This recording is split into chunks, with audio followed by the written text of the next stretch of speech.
26ல ஜெயிச்சது நம்ம ஜெயிச்ச விஜய் இப்படிதான் இருப்பாரு அப்படின்னு பார்த்துட்டோம். இப்போ தோத்துட்டாரு சார் விஜய். தோத்துட்டாரு என்ன பேசுறாங்க?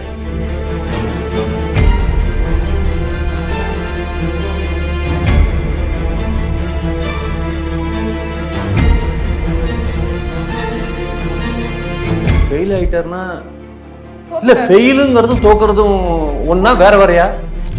அது எப்படிங்க நடக்காத ஒரு விஷயத்த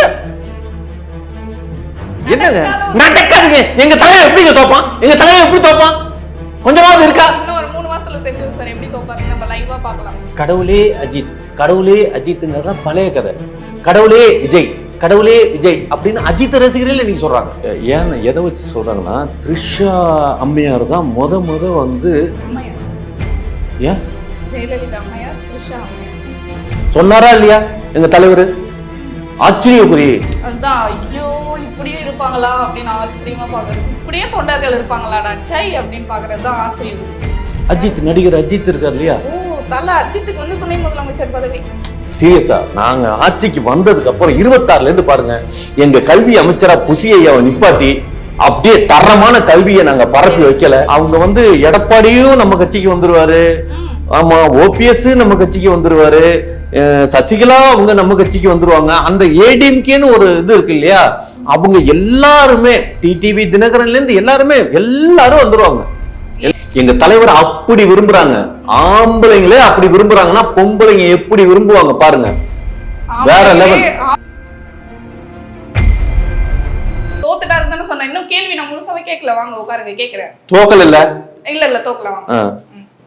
என்ன அது மாதிரி வார்த்தையை கூட பேசாதீங்க புரியுதுங்களா? தோத்துட்டார் அப்படிலாம் இல்ல, அந்த மாதிரி வார்த்தை வரக்கூடாதா? அது வந்து தப்பு இல்ல. சரி ஃபெயில் ஆயிட்டாரு.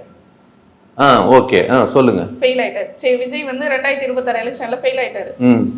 ஃபெயில் ஆயிட்ட அப்புறம் அவரோட அந்த ரியாக்ஷன் எப்படி இருக்கும்? திருப்பி வந்து சினிமாக்கு போயிடுவார்னு நினைக்கிறீங்களா, அரசியல்ல தொடர்வார்னு நினைக்கிறீங்களா? ஃபெயில் ஆயிட்டாருன்னா இல்ல ஃபெயிலுங்கிறதும் தோக்குறதும் ஒன்னா வேற வேறையா?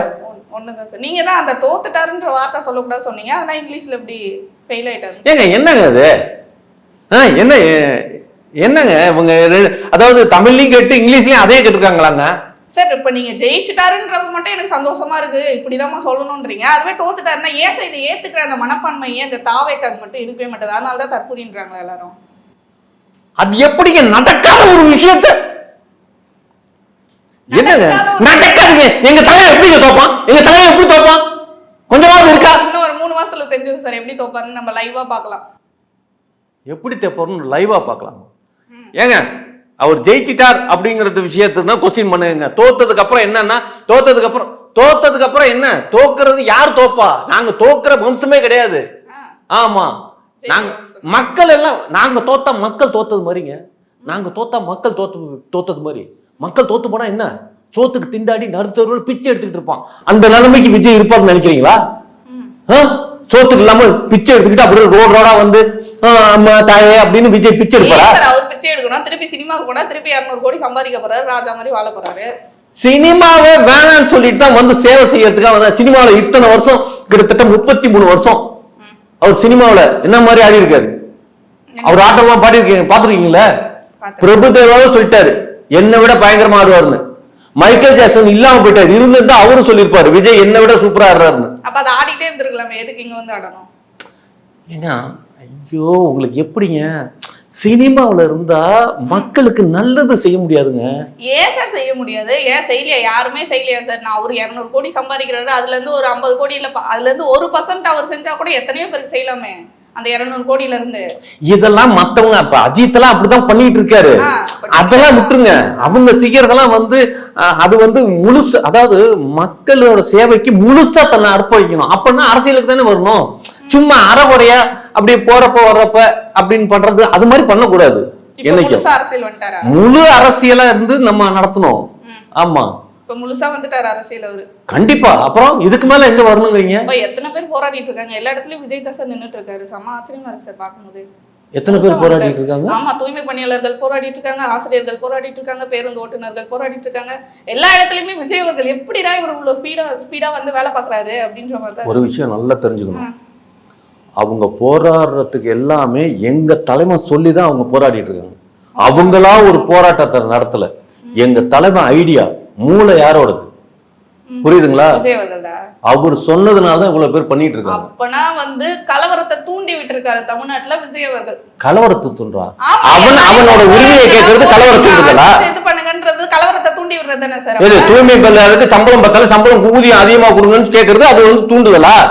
ஓட்டுநர்ல வந்து நீங்க தூண்டி விடுறதுதான். மூளை யாரோடது? விஜயோடது. அப்ப மூளை வந்து அவனோட உரிமை அவன் கேட்கறான், அது தூண்டி விடுறது என்ன சட்ட விரோதமான? அவங்களாம் வந்து கேட்கணும். எனக்கான உரிமையை நான் தான் போய் கேட்கணும். அதை தூண்டி விட்டு கேட்கறது வந்து அது கலவரம் சார். அது பேரு எனக்கான உரிமையை நான் போய் கேட்டாதான் அது எனக்கான உரிமை. அடுத்தவங்க சொல்லி போய் கேட்டா அது வந்து தூண்டி விடுறதுதான். மக்கள் எந்த அளவுக்கு இருக்காங்க பாத்தீங்களா?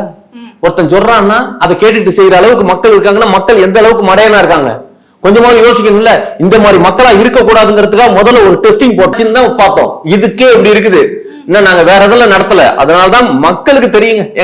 எல்லாரையும் விடுங்க, மக்களுக்கு தெரியுங்க யாரை ஜெயிக்க வைக்கணும், யாரை வர வைக்கணும் மக்களுக்கு தெரியும். 2026 சொல்லும். புரியுதுங்களா? எப்படி சார் அப்படியே பிளேட்டை திருப்பி இப்படி போட்டீங்களே சார், இப்படி கேட்டதா அப்படின்றீங்க. சரி, எனக்கு ஒரு டவுட். ஏன் தாவேக்கா தொண்டர்களையும் ரசிகர்களையும் வந்து தற்கொலைன்னு சொல்றாங்க? அதுக்கான காரணம் மட்டும் சொல்லுங்களேன். எனக்கு புரிஞ்சிருச்சு இப்ப ஓரளவு. ஆனா நீங்க உங்க வாயால இருந்து சொன்னீங்கன்னா நம்ம மக்களுக்கு பெரும்பாலும் தற்குறி அப்படிங்கிறது வந்து அறிவில்லாதத்தனமா முட்டாள்தனமா செயல்பாடுகள் அப்படிங்கிறது தான் தற்குறி, அதுதான் விளக்கம் அப்படிங்கிறாங்க. ஆனா அதுதான் உண்மை. ஆனா இங்க என்னன்னா, இப்ப ஐன்ஸ்டீன் இருந்தார், அவர் ஒரு கண்டுபிடிச்சார். அந்த கண்டுபிடிச்சு மக்களுக்கு காட்டுறப்ப அவனை அறிவாளியா பார்க்கல, அவனை முட்டாளா பார்த்தாங்க. புரியுதுங்களா? முத சினிமாவை கண்டுபிடிச்சு செவுத்துல கட்டி ஓட வைக்கிறப்ப அந்த ரயில் வந்து நம்ம மேல மோத போதான்னு சொல்லி அத்தனை பேர் ஓடின மக்கள். அப்ப கண்டுபிடிச்சவன் அறிவாளியா, ஓடின மக்கள் அறிவாளியா? புரியுதுங்களா? இப்ப புரியுதா? எங்க கூட்டத்துல எல்லாருமே மிதமிஞ்சின அறிவாளியா இருக்காங்க. தாவேக்காவுல இருக்கிற அத்தனை பேரும் அளவுக்கு அதிகமான அறிவாளிகளை இருக்கிறதுனால அந்த அறிவுத்தன்மையை புரிஞ்சுக்கிற அளவுக்கு மக்கள்கிட்ட சிந்தனை இல்லை, அறிவு இல்லை. அறிவு கட்ட மக்களா இருக்கிறதுனாலதான் அவங்க வந்து எங்களை பாக்குறது எப்படி பாக்குறாங்கன்னா தற்குறியா பாக்குறாங்க. நாங்கெல்லாம் வந்து அததான் தலைவர் சொல்லியிருக்காரு, நாங்கெல்லாம் தற்குறி கிடையாது, நாங்கெல்லாம் ஆச்சரியக்குறி. சொன்னாரா இல்லையா எங்க தலைவர்? ஆச்சரியக்குறி. அதுதான், ஐயோ இப்படியே இருப்பாங்களா அப்படின்னு ஆச்சரியமா பாக்குறது. இப்படியே தொண்டர்கள் இருப்பாங்களாடா சை அப்படின்னு பாக்குறது தான் ஆச்சரியக்குறி. இல்லங்க, ஒரு விஷயம், நீங்க வந்து ஒரு டிரான்ஸ்ஃபார்ம் மேல ஒருத்தன் ஏறுறான், கீழே இருந்து பாக்குறவங்க எப்படி பார்ப்பாங்க? யாரா அவன் லூசு டிரான்ஸ்ஃபார்மர்ல ஏறுறான், உயிரை கூட மதிக்காம ஏறானே முட்டாளா தான் சார் பார்ப்பாங்க. தப்பு தப்பு தப்பு. அதெல்லாம் ஆச்சரியமா பார்த்ததுனாலதான் ஆச்சரியக்குறின்னு தலைவர் சொல்லியிருக்காரு. நாங்கெல்லாம் ஆச்சரியக்குறின்னு அவர் சும்மா சொல்லல. புரியுதுங்களா? இறங்கடா தம்பி, இறங்குங்க தம்பி, இறங்குங்கலாம் சொன்னார்ல. முத்தம் கொடுத்தாதான் இறங்குவேன். முத்தம் கொடுத்தாதான் இறங்குவேன்னு. இதெல்லாம் என்ன எவன் செய்வான்? வேற எவனாவது ஒருத்தனை சொல்லுங்க, அவன்லாம் செய்வானா? சார், விஜய் அவர்கள் கிட்ட இதுவே ஒரு ஹீரோயின் கிட்ட கேட்டு இந்த மாதிரி வாங்கியிருந்தா பரவாயில்ல. விஜய் அவர்கள் கிட்ட ஒரு முத்தத்துக்காக ஏறி டிரான்ஸ்ஃபார்மர்ல ஏறி நிக்கிறேன்னா அதை வந்து நம்ம ஆச்சரியமா பார்க்கணுமா? எங்க தலைவர் அப்படி விரும்புறாங்க. ஆம்பளைங்களே அப்படி விரும்புறாங்கன்னா பொம்பளைங்க எப்படி விரும்புவாங்க பாருங்க. வேற லெவல். ஆம்பளையே அந்த அளவுக்கு விரும்புறாங்கன்னா இது வேற எங்கேயோ போகுது சார். சரி விடுங்க, நம்ம டாபிக் வந்துருவோம். சொல்லுங்க. இப்போ வந்து தற்குறிக்கு மீனிங் அழகா சொல்லிட்டீங்க. சொல்லுங்க. இதுக்கு அடுத்து பாத்தீங்கன்னா இன்னொரு கான்ட்ரோவர்சி வந்து இருக்கு. த்ரிஷாவை வந்து நான் முதல்வராக்கிறதுக்கு தான், அரசியல கொண்டு வர்றதுக்கு தான் நான் வந்து தாவேக்கா வந்து அரசியலுக்கே வந்திருக்கு அப்படின்ற மாதிரி விஜய் அவர்கள் கட்சியை தொடங்கியிருக்கான்ற மாதிரி சர்ச்சைகள் வந்துட்டு இருக்கு.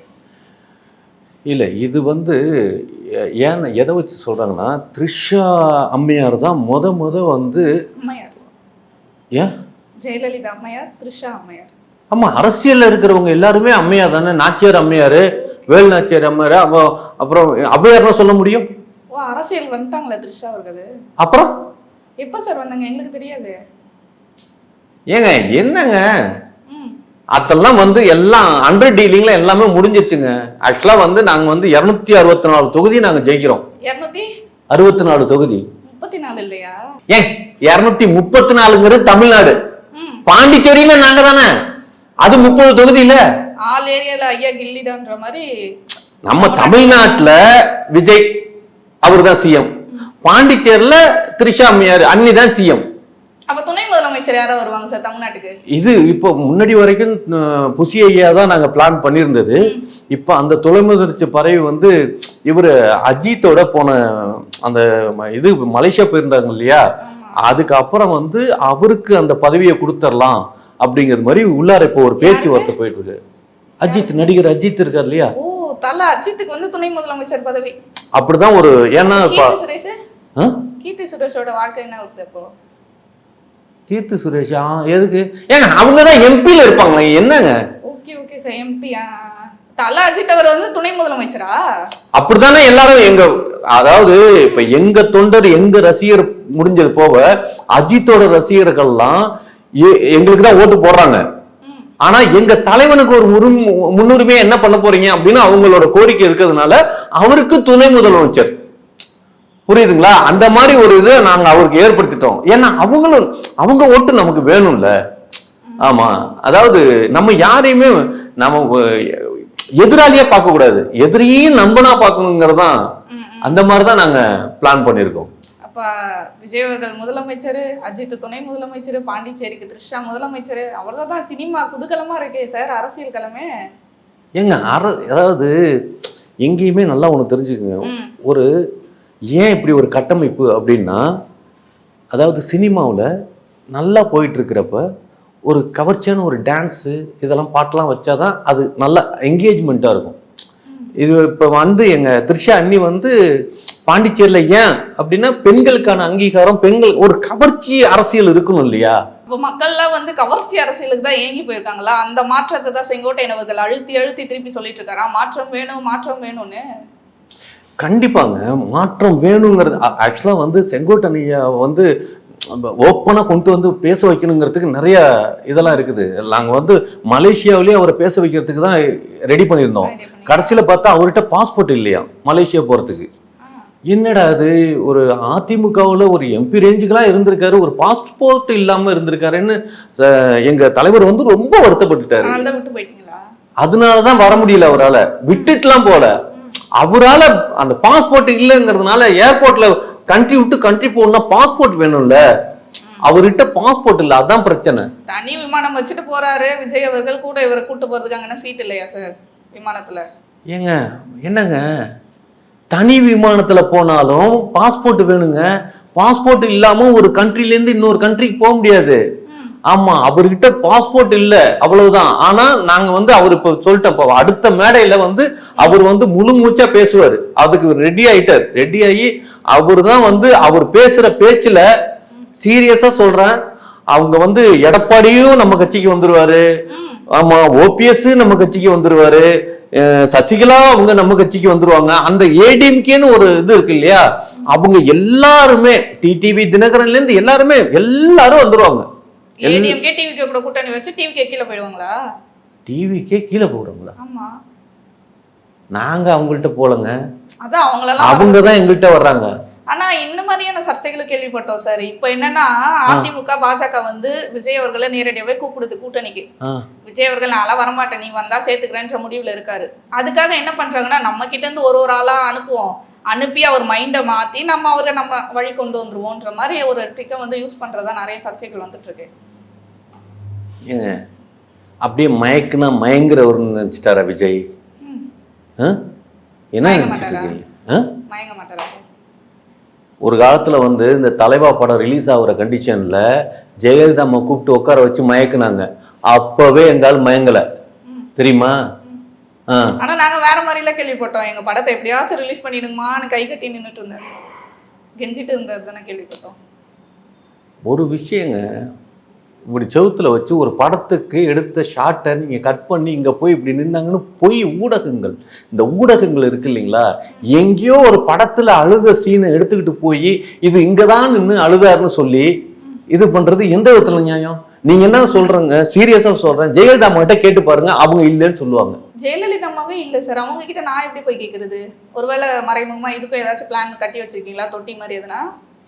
ஏங்க இருந்திருந்தா, நான் சொல்றது புரியுதுங்களா? இதுக்காக நான் உங்களை எல்லாம் சாவ சொல்ல, ஏன்னா செத்தாதான் அவங்களோட போய் பேச முடியும், செத்தாதான் இது பண்ண முடியுங்கிறதெல்லாம் இல்ல. நல்லா ஒன்று தெரிஞ்சுக்கங்க, அப்படிலாம் கிடையாது. இப்ப நான் சார் இப்படி வன்மத்தை கக்குறீங்க, டைரக்டாவே சொல்லிடுங்க சார், நீங்க எல்லாம் எதுக்கு இருக்கீங்க, போய் செத்துருங்கன்னு. சாவ சொல்லலன்னு இப்படி சொல்றீங்களே. ஏங்க ஐயோ, நான் என்னங்க இது, என்னங்க தப்பா புரிஞ்ச கூடாதுங்க. என்னங்க எங்க கட்சியை பாத்தீங்களா? எங்க கட்சியில அதான் வார்த்தைகளை உண்மையா பேசுனதோட புரிதல் தப்பா இருக்கு பாருங்க. நாங்க அப்படியெல்லாம் எதுவும் சொல்ல வரல, புரியுதுங்களா? ரெண்டாவது நிறைய விஷயம் இப்போ கரூர்ல 41 பேர் இறந்து போனதுக்கான விஷயம்னு நீங்க நல்லா ஆராய்ச்சி பண்ணி பார்த்தீங்கன்னா யாரு மேல தப்பு அப்படின்னு நம்ம மேல தப்புங்கிறது மாதிரி சொல்ல வர்றாங்க. அப்படி ஒரு சம்பவமே நடக்கல, அது தெரியுமா? உள்ளார டிஎம்கே காரங்க வந்து பில்லி சூனி ஏவல் ஆவியெல்லாம் வச்சு விட்டுட்டாங்க. ஒரு கருப்பு ஆவி உள்ளார பூந்து நடத்துனது. புரியுதுங்களா? இதெல்லாம் வந்து இறந்தவங்க நம்ம கூட இருந்து சொல்றப்பதான் அதை தெரிஞ்சுக்க முடியும். ஆமா, டிஎம்கே காரன் இப்படியெல்லாம் சதி பண்ணுவான் அப்படின்னு சொல்லி உண்மையிலே நாங்க ஒண்ணும் இல்லை, அம்மா சமாதியில போய் உட்காந்து ஓபிஎஸ் கேட்டுக்கிட்டாரு தெரியுமா? அம்மா வந்து உயிரோடு இருக்கிறப்ப வந்து பேசுன மாதிரி சொன்னாங்களா? இல்ல இல்ல, அவங்களுக்கு எப்படி யார் வந்து சொன்னாங்க?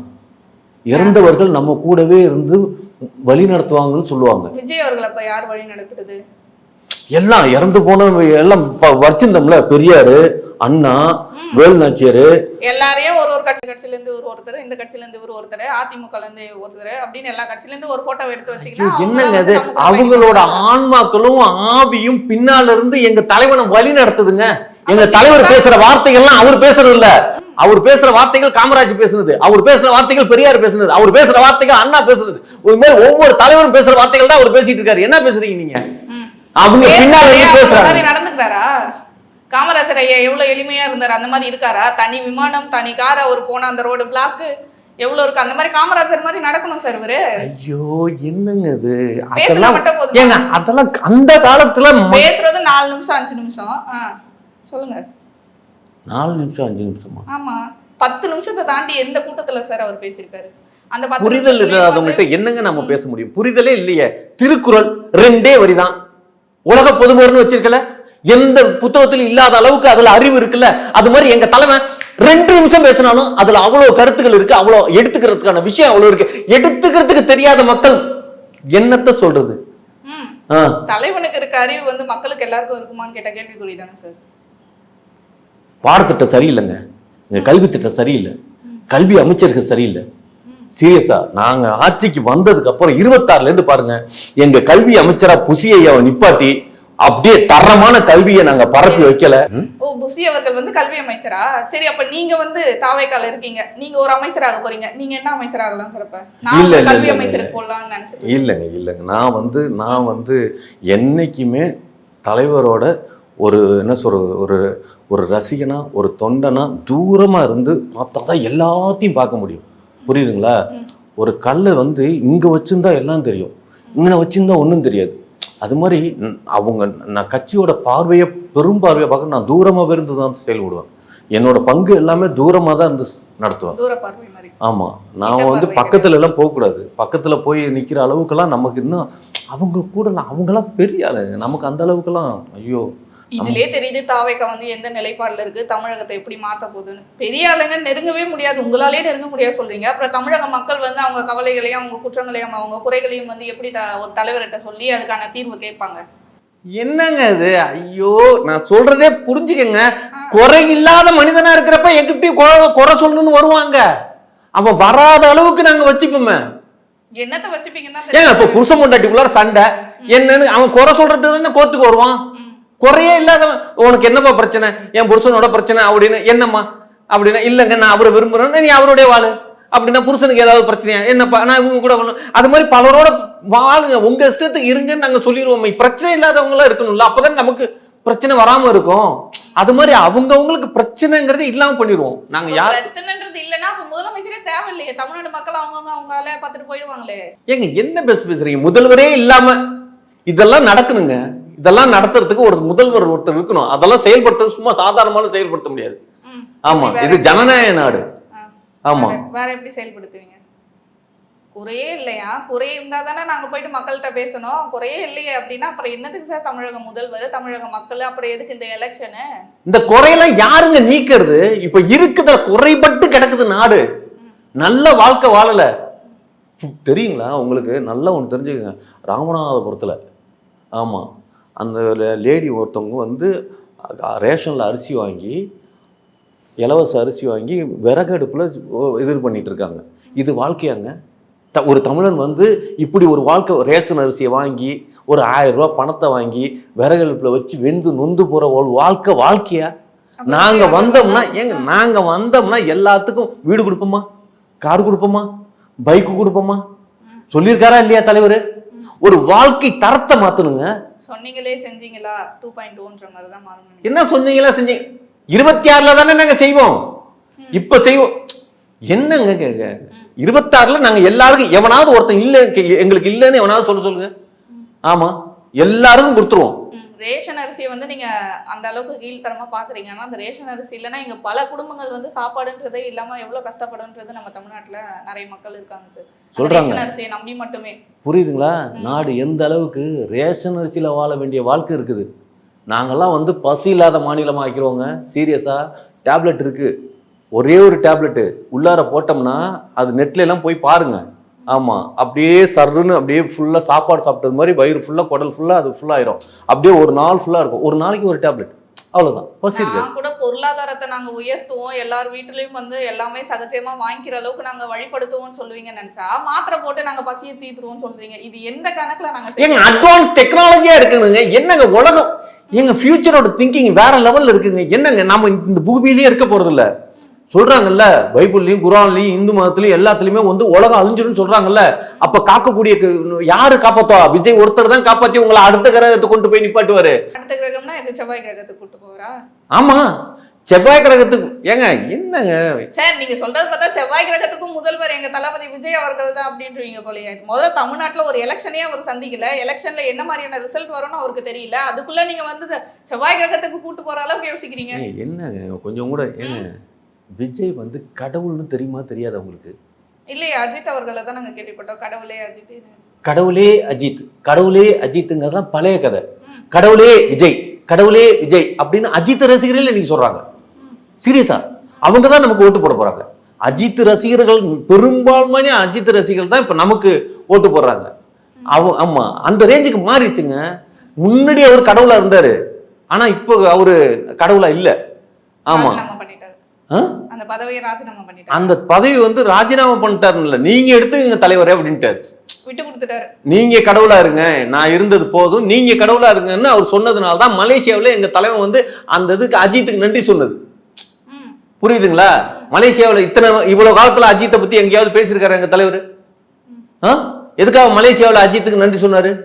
எதுக்காக சொன்னாரு சார்? எதுக்கு சொன்னாரு? அவர் கடவுளா இருந்தார்ல, அந்த கடவுளோட பதவி எங்கள்கிட்ட கொடுத்துட்டார்ல எங்க தலைவர்கிட்ட, அதனால ஒரு நன்றி சொன்னாரு. ஆமா, அப்ப விஜய் அவர்கள் வந்து தமிழ்நாட்டையே வந்து செவ்வாய் கிரகத்துக்கு கூட்டு போறதுக்கான வேலையை தான் வந்து பார்த்துட்டு இருக்காரு. சில விஷயங்கள்லாம் உண்மையெல்லாம் சொன்னா நம்மள பைத்தியம்னு சொல்லுவாங்க. போங்க போங்க. ஐயோ, பைத்தியம்னு சொல்றவங்க தான் சார் பைத்தியமே. தாவைக்கால இருக்கவங்க எவ்வளவு தெளிவா இருக்காங்க, அரசியலை எவ்வளவு புரிஞ்சு வச்சிருக்காங்கன்றது உங்ககிட்ட பேசின அப்புறம் எனக்கு வந்து ரொம்பவே தெளிவு கிடைச்சிருக்கு. அரசியல்னா இதாண்டா அப்படின்ற மாதிரி இருக்கு சார். அரசியலை நம்ம இந்த கோணத்திலையும் பார்க்கலாமா அப்படின்ற மாதிரி நீங்க வந்து எங்களுக்கு புரிய வச்சிருக்கீங்க. இதுக்கடுத்து வந்து தாவைக்கா 26ல் எலெக்ஷன்ல மட்டும் வின் பண்ணுச்சுன்னா தமிழ்நாடே வந்து தலைகீழா மாறப்போகுதுன்றதுக்கான அறிகுறி வந்து இந்த இன்டர்வியூ தான் சார். தேங்க்யூ சார், ரொம்ப நன்றி.